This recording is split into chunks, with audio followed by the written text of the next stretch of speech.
Sir ये जो आप देख पा रहे हो ये बिल्कुल रियल में ये झुग्गी झोंपड़ी वाले बच्चे हैं सारे सारे बच्चे झुग्गी झोपड़ी वाले हैं। हाँ झुग्गी झोंपड़ी वाले बच्चे हैं और भिक्षावृत्ति मिली ऐसे बच्चों को शिक्षा के जोड़ने का जो प्रयास है लगभग 4 साल से चल रहा है सर। सीधे किताब पढ़ सीधे बैठ लाठी मार के सामने ध्यान रख, बातें मत करो सामने देख के ध्यान करो, सीधे लाठी मार के बैठ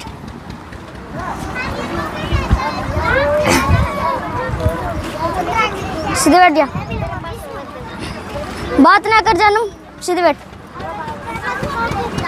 उसका खेल मत बस करो, अच्छे बात मत कर, सीधे बैठ जा लाठी मार यस और मेरे साउंड बेट चालू कर दिया और बेट बाद में सीधे बैठ सीधे। आज के दौर में शिक्षा सबसे महंगी है। हर माता पिता चाहते हैं कि उनका बेटा या बेटी एक बढ़िया से स्कूल में पढ़े, लेकिन पढ़े तो पढ़े कैसे। इस वक्त मैं एलनाबाद में हूँ निःशुल्क पाठशाला में, और यहाँ पर बच्चों को निःशुल्क पढ़ाया जाता है। और आप देखेंगे चाहे पाठ्य सामग्री की बात हो, चाहे ड्रेसेस की बात हो, सब कुछ यहाँ पर फ्री में उपलब्ध करवाया जाता है। और इसके अलावा यहाँ से पढ़ने वाले बच्चों का स्कूल में भी एडमिशन करवाया जाता है ताकि बच्चा प्रॉपर ढंग से शिक्षित हो पाए। विनोद जी, कैसे सारा सिस्टम चलता है ये बताओ आप। सर ये जो आप देख पा रहे हो ये बिल्कुल रियल में ये झुग्गी झोंपड़ी वाले बच्चे हैं सारे बच्चे झुग्गी झोपड़ी वाले हैं। हाँ झुग्गी झोंपड़ी वाले बच्चे हैं और भिक्षावृत्ति मिली ऐसे बच्चों को शिक्षा के जोड़ने का जो प्रयास है लगभग 4 साल से चल रहा है सर। अच्छा विनोद जी, ये डिसाइड कैसे हुआ कि मुझे जो भिक्षावृत्ति के जो बच्चे हैं उनको शिक्षावृत्ति की तरफ लेके आना है? सर 2016 में मेरे खुद का बच्चा 4 साल का था। ठीक है। और हर माँ बाप को ये होता है भी अपना बच्चा अच्छे स्कूल में पढ़े, शिक्षा पढ़े और अच्छी शिक्षा ग्रहण करे। ठीक है। मेरे भी यही था उस टाइम दिमाग में, तो मैं मेरे बच्चे को इंग्लिश मीडियम में पढ़ाना चाहता था, लेकिन मेरे लिए इंग्लिश मीडियम में पढ़ाना मुश्किल था उस टाइम। तो मेरे को किसी ने बताया कि नौर में Apala school of education English medium school है, तो वहाँ पर शायद आपको कुछ छूट हो जाए, आप बच्चे को पढ़ा सकती हो। मैं वहाँ जाके नौर में, वहाँ संस्थापक दिनेश शर्मा जी थे, सर से मिला, सर बेटे को पढ़ाना है। सर ने कहा बेटा क्या दिक्कत है, पढ़ाओ, सारे बच्चे आपके मलवाड़ी के 20 बच्चे पहले भी आ रहे हैं। मैं कहा सर फीस नहीं है बच्चे को देने के लिए, फीस नहीं दे पाऊँगा। तो वैन की मैं सर कुछ नहीं दे पाऊँगा, एक बार अगर सालाना 50,000 रुपये एक बार दे दूँगा, 2 बार दे दूँगा, लेकिन लंबे टाइम तक नहीं दे पाऊँगा सर, तो मैं निःशुल्क पढ़ाना चाहता हूँ। उन्होंने कहा बेटा फीस की चिंता मत करो, बच्चे को कल ही भेज देना स्कूल में, और तुम अपने जीवन में कभी किसी रियल में जो ज़रूरतमंद बच्चा है उसको शिक्षा दे देना। अच्छा विनोद जी, बच्चों को शिक्षित करना है ये आपने डिसाइड कर लिया, भिक्षावृत्ति शिक्षावृत्ति की तरफ लेके आना है। इसके बीच में जो चैलेंज वगैरह थे कैसे रहे, क्या मान के पेरेंट्स बच्चों को यहाँ भेजने के लिए? सर सबसे बड़ा ये जो दिक्कत आई थी इसमें संसाधनों की कमी और जागरूकता की कमी। अच्छा, दोनों की फिर पूर्ति कैसे हुई? देखो सर उस टाइम मैं अभी और उस टाइम भी बड़ा जुनून था कि अपने को इस बच्चों को जो है शिक्षा से जोड़ना है। ठीक है। और मैं निरंतर 2023 से निरंतर इसमें लगा रहा, और धीरे धीरे है जो हमारे साथ जुड़ते गए, कुछ लोग है मुहिम से जुड़ते गए, हमारा हौसला है वो बढ़ता गया, और ऐसे जैसे बच्चे प्लस होते गए हमारे साथ भी बढ़ते गए, तो ऐसे इसमें लगे रहे। तो माता पिता मान जाते थे अपने बच्चों को भेजने की? झुग्गी झोपड़ी के जो माता पिता रहे शुरुआती टाइम में बड़ी दिक्कत थी सर, ये जब भी बच्चों को जाते या लेने जाते तो ये पीछे से गालियाँ देते थे। कुछ लोग कहते ये मास्टर आ गया, बच्चा 100-200 मांग के लाता। अच्छा, ये मांग के लाता, उनका अपना भी गुजारा होता, बच्चे का भी हो जाता, मतलब पेट पल जाता जो उनका 100-200 से। ऐसी दिक्कत आती, बहुत सारी दिक्कत आई, लेकिन हमने कभी दिक्कत को दिक्कत समझा नहीं सर, हम निरंतर लगे रहे। अब हमारे दिमाग में यही था कि बच्चों को पढ़ाना है तो पढ़ाना ही है, ऐसे बच्चों को इनको शिक्षा से समाज की मुख्य धारा में लाना है।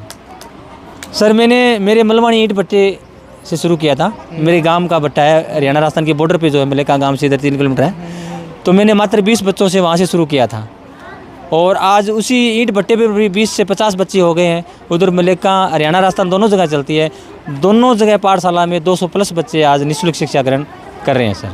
अच्छा, क्या क्या उपलब्धि क्या करवाते हो बच्चों को, देते क्या कुछ हो? सर उनको अब जन सहयोग से आ जाता है, 6 महीने से सहयोगी गण जुड़े भी हैं, भामाशाह से जुड़े हैं। जैसे पाठ्य सामग्री है, खाद्य सामग्री भी है, और इनके स्कूल ड्रेस है, बैग है, सब कुछ इनको निःशुल्क मिलता है यहाँ। मतलब एक तरह का स्कूल हो गया ये तो। जी सर, बिल्कुल उनको सबको निःशुल्क मिलता है। और पहले तो यहाँ आप देख रहे हो एक मात्र झुग्गी बनी हुई थी, अभी शेड भी बन गया है सबके सहयोग से, और धीरे धीरे है वो सुधार हो रहा है, बच्चों की शिक्षा में भी हो रहा है, पाठशाला में थोड़ी थोड़ी व्यवस्था हो रही है। हाँ अच्छा विनोद जी, बच्चे कौन सी क्लास से लेकर कौन सी क्लास तक आपके पास से पढ़ जाते हैं? सर, अपने शुरू से अपने बच्चे यहाँ, मान लो जैसे आज बच्चे को 3 साल यहाँ पढ़ते हुए हो गया, तो उनको अपन सीधा गवर्नमेंट स्कूल में दाखिला दे देते हैं, 3री या 4थी क्लास में। नहीं, पढ़ाते कौन सी क्लास में हो आप? अपन 3री तक पढ़ाते हैं जैसे। 3री तक पढ़ाते हो? हाँ, उसके बाद में अपन सीधा एडमिशन 3 साल अपने पास जो बच्चा शिक्षा से जुड़ गया एक बार, इस भिक्षावृत्ति से हटके शिक्षा से जुड़ गया, वो बच्चा क्या करेगा, 3 साल के अंदर पूरा एकदम तैयार हो गया, उसको अपन क्या करते हैं, सीधा गवर्नमेंट स्कूल में 3री में एडमिशन दे देते हैं। और निःशुल्क शिक्षा पाठशाला का मतलब क्या हुआ जो मैं आपका बोर्ड देख रहा था लगा हुआ है?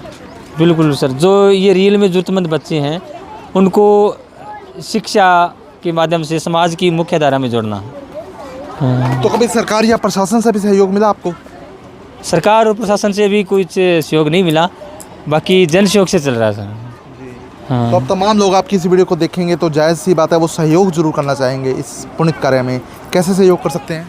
बिल्कुल सर, मैं तो आपके चैनल के माध्यम से और सभी से मेरा निवेदन है कि एक बार पाठशाला में विजिट करें, देखें यहाँ आके, और यहाँ बहुत सारी आवश्यकताएं हैं देखा जाए तो, जैसे पाठ्य सामग्री है, चाहे खाद्य सामग्री है, पाठ्य सामग्री में जैसे स्कूल बैग है, ड्रेस है, और भी पाठ्य सामग्री जो भी सामान है।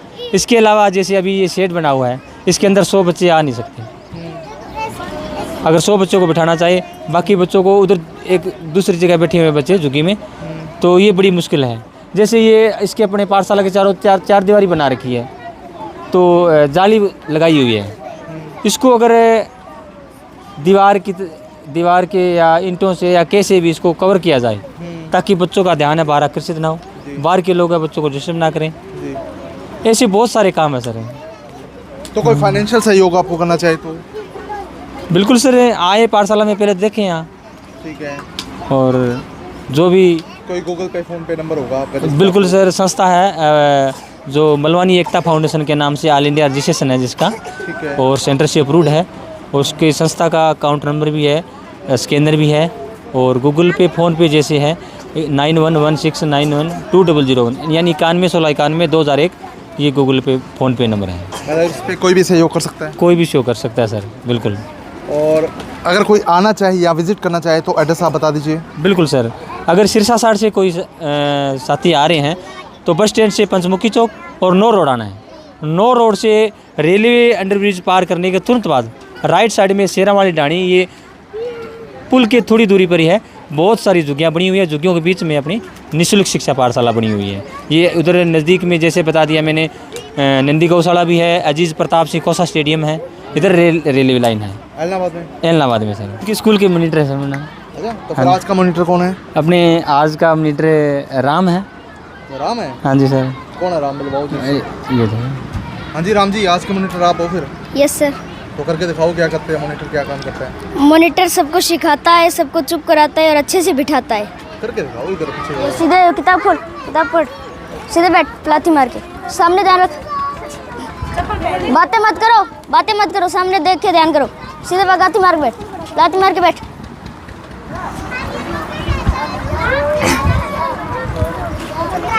सीधे बैठ जा, बात ना कर जानू, सीधे बैठ, मुस्कान, खेल मत, बस करो, अच्छे, बात मत कर, सीधे बैठ जा, लाठी मार के, लाठी मार, यस। और मेरे सागौन बैठ चालू कर गया, और बैठ, बाद में सीधे बैठ जा, सीधे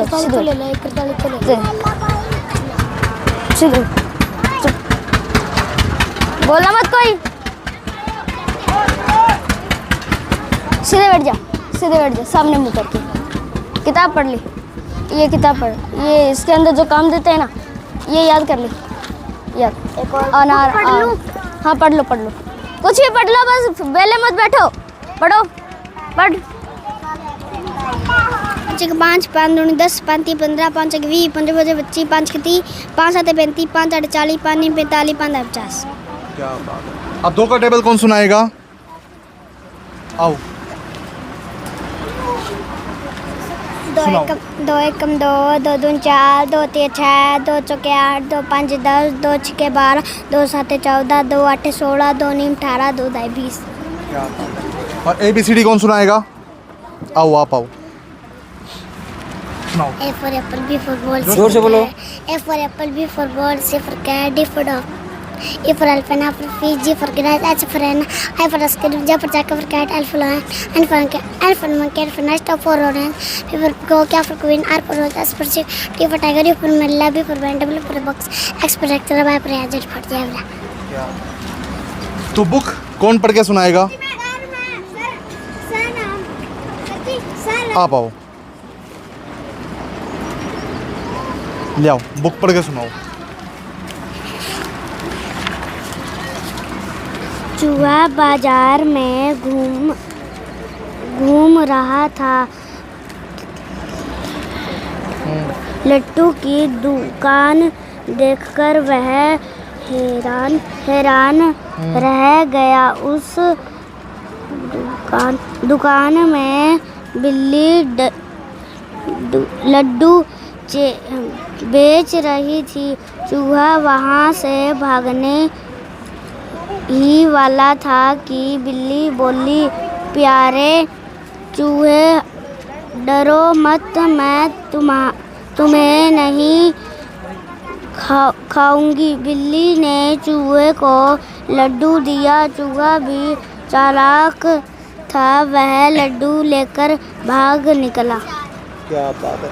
1 2 3 कौन सुनाएगा? 1 2 3 4 5 6 7 8 9 10। मेरे साथ ये बच्चा राम है जो आपको पूरी क्लास में मॉनिटर करते हुए दिखाई दिया हुआ। राम, कैसे मॉनिटर आपने किया? मैंने मॉनिटर सर से ही सीखा है। सर ने बताया कि बच्चों को चुप कराना, और ये मॉनिटर का काम होता है कि सबको अच्छे से पढ़ाना चाहिए, कोई शरारत ना करे, क्योंकि पहले अनुशासन होता है स्कूल का। राम, बातें तो बहुत बड़ी बड़ी सीख ली आपने। काम कैसे चलता है? पाठशाला चलती कैसे है ये? पाठशाला तो बहुत अच्छी चलती है। सर अपनी तरफ से पूरी कोशिश करते हैं। हम सबको बुक, पेन, बैंक्स और स्कूल में भी लगाते हैं। अब तक बहुत से बच्चों को स्कूल में लगा चुके हैं और काफ़ी कुछ करते हैं। इनको तो काफ़ी मुश्किलें भी होती हैं। तो शुरुआत और अब तक के बीच में क्या कुछ चैलेंज आपको लगते हैं जो फेस किए गए होंगे? शुरुआत में तो बहुत कठिनाइयाँ आई थी, लेकिन बहुत चेंज कर दिया सर ने। पहले सिर्फ एक झोंपड़ी थी, फिर उससे चलते इन्होंने ये बनाया शेड, फिर बाद में दूसरी जगह, फिर ऐसे करते करते उन्होंने बहुत ज़्यादा बदलाव कर दिया। और अब बच्चे, इनके लिए यूनिफॉर्म भी आ गई और ये असली स्कूल के बच्चों की तरह बैठना, उठना और बोलना सीख रहे हैं। पहले तो भिक्षा मांगते थे। अच्छा, पहले भिक्षा मांग के गुजारा होता था, पढ़ाई करते हैं। हाँ, तो बढ़िया बदलाव हुआ सब कुछ। बहुत बढ़िया बदलाव हो रहा है। लेकिन अगर सर की ऐसे मदद करते रहें तो सर और भी ज़्यादा अच्छा बदलाव करेंगे। तो लोगों को खुल के मदद करनी चाहिए जो वीडियो देख रहे हैं। यस सर, मेरा तो कहना है कि सब आके सर के साथ मिले, उनकी तकलीफ़ें जाने और मदद करें। निःशुल्क शिक्षा पाठशाला की तस्वीर मैं आपको दिखा रहा हूँ। पहले मैं आपको इन बच्चों की तस्वीर दिखाना चाहूँगा। आमतौर पे आप सोचते हैं कि हमारे बच्चे बढ़िया से बढ़िया स्कूल में पढ़ें, लेकिन कहीं ना कहीं फंडिंग का बड़ा इशू रहता है, फाइनेंशियल बड़ा इशू रहता है, लेकिन आप पढ़ा नहीं पाते। तो यहाँ पर मैं आपको निःशुल्क शिक्षा पाठशाला की तस्वीर दिखा रहा हूँ, जहाँ आप देखेंगे विनोद जी ने बहुत छोटा प्रयास किया और यहाँ पर सैकड़ों की संख्या में जो है बच्चे पढ़कर सरकारी संस्थानों में एडमिशन भी ले रहे हैं। विनोद जी, कितने के टीचर्स होंगे जो यहाँ बच्चों को पढ़ाते हैं? 3 मैम हैं, 3 मैडम हैं यहाँ एलनाबाद पाठशाला में, और टोटल पाठशाला में 5 स्टाफ हैं। इसके अलावा मैं खुद भी टाइम निकालता हूँ बच्चों को पढ़ाने के लिए। और मेरी बेटी है, वो अभी +2 करके BSc कर रही है नौरेन DV कॉलेज से, और छुट्टी टाइम में वो भी पूरा टाइम देते हैं। मतलब पूरा परिवार यहाँ लग जाता है? जी सर, बिल्कुल। और टाइमिंग क्या रहती है आपकी क्लास? टाइमिंग सर सुबह 8 से 12 का रहता है एलनाबाद का, और शाम को 4 से 7 बजे का रहता है। दोपहर में छुट्टी कर देते हैं। जी सर। तो बिल्कुल तो बच्चों को शिक्षित करने की दिशा में निःशुल्क शिक्षा पाठशाला ये महत्वपूर्ण कदम उठा रहा है। तो वीडियो को शेयर कर दीजिए ताकि अधिक से अधिक लोगों तक तमाम जानकारी पहुंच जाए। बहुत बहुत धन्यवाद।